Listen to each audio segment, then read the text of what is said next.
Salut tout le monde, j'espère que vous allez très bien. Nous, c'est Crypto Trading Business. Bienvenue dans notre vidéo de la semaine.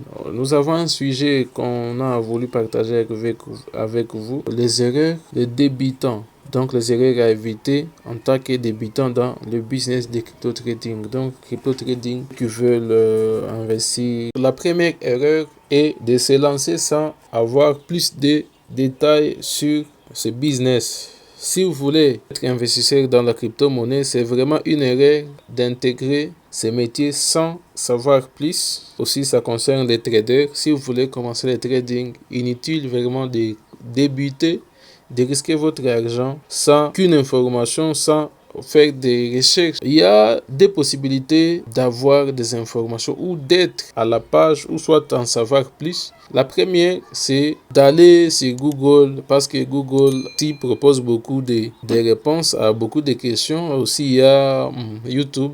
C'est la première façon que vous pouvez utiliser pour en savoir plus. La deuxième manière est de suivre une formation. À chaque chose, comme il y a ses avantages et ses inconvénients, pour la première chose, lorsque vous allez vous documenter sur Internet, par exemple sur Google ou soit YouTube, vous pouvez avoir des réponses bien sûr à vos questions, mais il n'y aura pas l'enchaînement logique d'apprentissage. Pour ce qui est de la formation, bon, vous pouvez tomber sur une personne qui n'a pas peut-être d'expérience. Moi, personnellement, j'avais payé une formation un jour de trading, la formation qui n'a pas même pris fin parce que celui qui me formait, apparemment était aussi, dépendait aussi d'autres personnes, donc il n'avait pas la qualité d'une personne qui peut former une autre personne. Donc c'est pour cela que vous devez vraiment être très attentif et surtout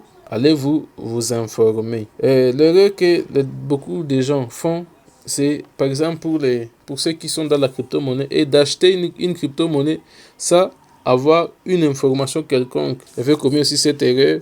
J'avais acheté une crypto-monnaie à mes débuts sans rien savoir. On m'a seulement appris. J'avais pas même suivi la formation. J'avais seulement appris. La personne m'a guidé comment je peux aller télécharger les wallets, comment je peux créer mon portefeuille sur mon Android. Il m'a puis guidé comment je peux trouver mon adresse de réception pour qu'il puisse m'envoyer les crypto-monnaies sur mon wallet et comment je peux les retirer. Donc c'est ça. Et puis j'ai donné l'argent et on m'a envoyé les crypto-monnaies sur mon wallet. Par après, ça a commencé à descendre et parfois ça montait bien sûr, mais je ne comprenais rien. Pourquoi? Parce que je me suis précipité en voulant débuter sans rien, donc sans m'informer, sans suivre quelques formations de débutants, parce que dans toute chose il faut vraiment une base. C'est la base vraiment que vous devez avoir, et si vous n'avez pas une base vraiment solide, vous risquez de vous perdre en chemin. Cherchez une base solide et ensuite évoluer.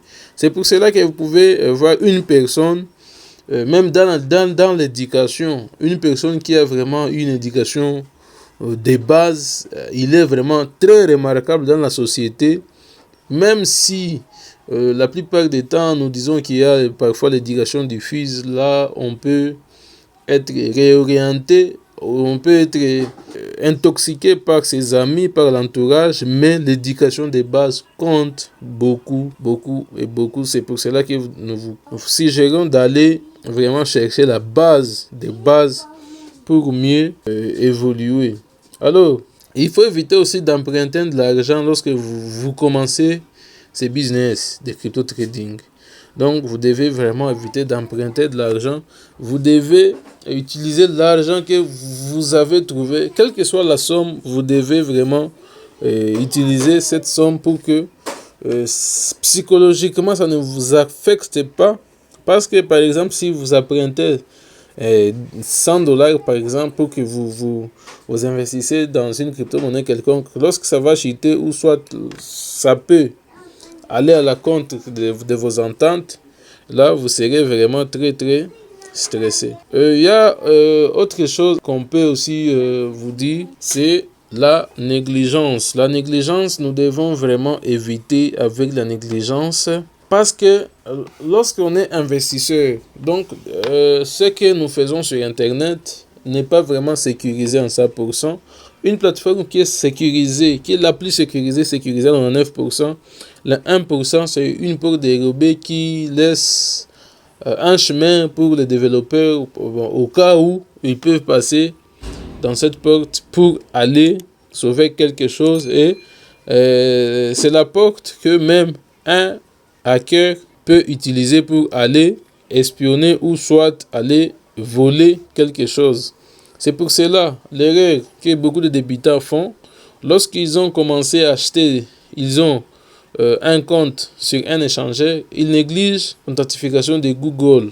Donc c'est vraiment à éviter. Nous devons vraiment être très prudents là-bas. Lorsque vous créez votre compte, par exemple sur Binance, ou soit sur KuCoin, soit sur Coinbase, soit Bybit, soit FTX, ça dépend. L'échangeur que vous utilisez, vous devez obligatoirement activer les 2 facteurs d'authentification. Alors, nombreux font l'erreur d'enregistrer leur clé privée dans leur boîte mail. Vous devez vraiment éviter cela. Lorsque vous avez créé votre wallet et vous copiez vos 12 mots qui constituent la clé privée de votre wallet et vous allez le mettre dans les brillants de votre mail. Vraiment, c'est une erreur.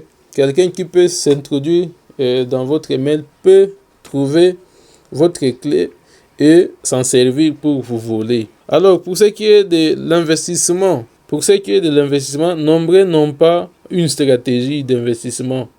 Pourtant, avant d'investir, nous devons avoir un plan. C'est pourquoi vous verrez nombreux être stressés lorsque vous remarquez que le marché va à la contre de ce qu'ils s'attendaient. Donc, vous devez vraiment avoir une stratégie, un plan d'investissement pour que vous soyez vraiment à l'aise lorsque vous investissez. Vous devez aussi éviter la panique. Pourquoi la panique? Surtout c'est pour les débutants. Lorsque vous décidez d'investir par exemple sur une crypto-monnaie DOT, il faut vraiment aller étudier les projets DOT, suivre les projets DOT sur différents réseaux sociaux pour que vous soyez en mesure de savoir ce qui se passe autour de ces projets. Parce que la plupart des gens négligent cela et se retrouvent lorsque le prix va, par exemple, à la baisse, commence à paniquer. Et nous devons aussi éviter les Ponzi. Les Ponzi, ce sont les sites là, les sites d'investissement que vous connaissez, la plupart des gens connaissent. On vous propose d'aller amener quelqu'un pour gagner quelques pourcentages. On vous dit, bon, si vous investissez $100, vous allez gagner autant de pourcents pour une durée déterminée. Donc, vous devez vraiment être très attentif. C'est vraiment à éviter. Aussi aujourd'hui, il y a ceux qui ont commencé à proposer en disant que c'est le staking, pourtant c'est faux. Et vous propose 15% par semaine ou soit 30% par semaine en vous disant d'investir vos USDT. Donc, n'allez pas faire ce genre de choses. Ce sont des erreurs que la plupart des débutants font lorsqu'ils commencent les business en ligne, lorsqu'ils commencent les crypto trading. Alors, il y a un noter bien que nous devons vraiment prendre en compte. L'argent rapide existe sur la crypto-monnaie, mais l'argent facile n'existe pas. Cela veut dire qu'une crypto-monnaie peut faire 70% en 48 heures, mais aussi perdre 80% dans 24 heures. Donc, nous devons vraiment être très prudents. Nous comprenons que l'argent rapide existe bien sûr sur la crypto-monnaie. Et comme lorsqu'on gagne rapidement, on peut aussi perdre aussi rapidement. Nous devons être vraiment très attentifs. Il y a aussi quelques conseils que nous vous proposons. Parce que lorsqu'on donne un conseil, c'est en conséquence des causes. Ne pas acheter lorsque tout monte. Donc, ne pas acheter lorsque vous voyez que toutes les crypto-monnaies sont en train de monter. Il faut vraiment éviter cela. Bon, je peux donner mon avis. En 2022, laquelle nous sommes, vraiment c'est le bon moment pour investir dans la crypto-monnaie. Mais avant, il faut vraiment aller étudier les projets et faire des recherches. Deuxième conseil, acheter en faisant les DCA. Donc, Si par exemple vous voulez investir dans d'autres, par exemple, c'est vraiment un exemple. N'allez pas acheter d'autres parce que on a dit aller acheter d'autres dans la vidéo, c'est vraiment un exemple. Alors, par exemple, si je vais investir dans les projets DOT. DOT, c'est une crypto-monnaie. Je me dis, bon, je vais investir DOT avec $50. Pour faire les DCA, donc, je dois, par exemple, dire, bon, les $50, je vais les diviser par 10. Ça fait $5. La part, donc, les parts, j'aurai 10 parts de $5. Je le divise aussi soit par jour. Je vais dire, bon, je vais acheter soit après chaque 24 heures ou soit après chaque une semaine, chaque après 15 jours, ça dépend, chaque après ou soit chaque après 10 jours, ça dépend de moi. Par exemple, si je me dis, bon, avec les $50, je vais acheter chaque fin de la semaine. Donc, je dois subdiviser le nombre de semaines à 10 semaines. Donc, à chaque fin de la semaine, j'achète pour $5, pour $5, pour $5, jusqu'à ce que j'investis les $50. À la fin, vous devez noter quelque part la date et l'heure de vos achats et les montants investis et les montants des pièces achetées. Une fois vous avez terminé, vous notez ça quelque part dans votre bloc-notes et vous attendez, bien sûr, en suivant les statistiques du marché. Donc, n'allez pas investir aveuglément. C'est pour cela et c'est vraiment très important même si vous pouvez aller faire vos analyses sur un projet, vous devez vraiment aussi avoir l'idée sur ce qui se passe sur les graphiques. Donc, c'est pour cela nous devons suivre les informations concernant les projets sur lesquels nous investissons. Nous vous disons merci. N'hésitez pas de vous abonner. Bon, pour toi qui visualise cette vidéo sans être notre abonné, ça sera vraiment un grand plaisir. Et si vous rencontrez des erreurs, nous sommes humains. N'hésitez pas de donner vos suggestions dans les commentaires. Sinon, nous disons merci et nous vous souhaitons une bonne soirée.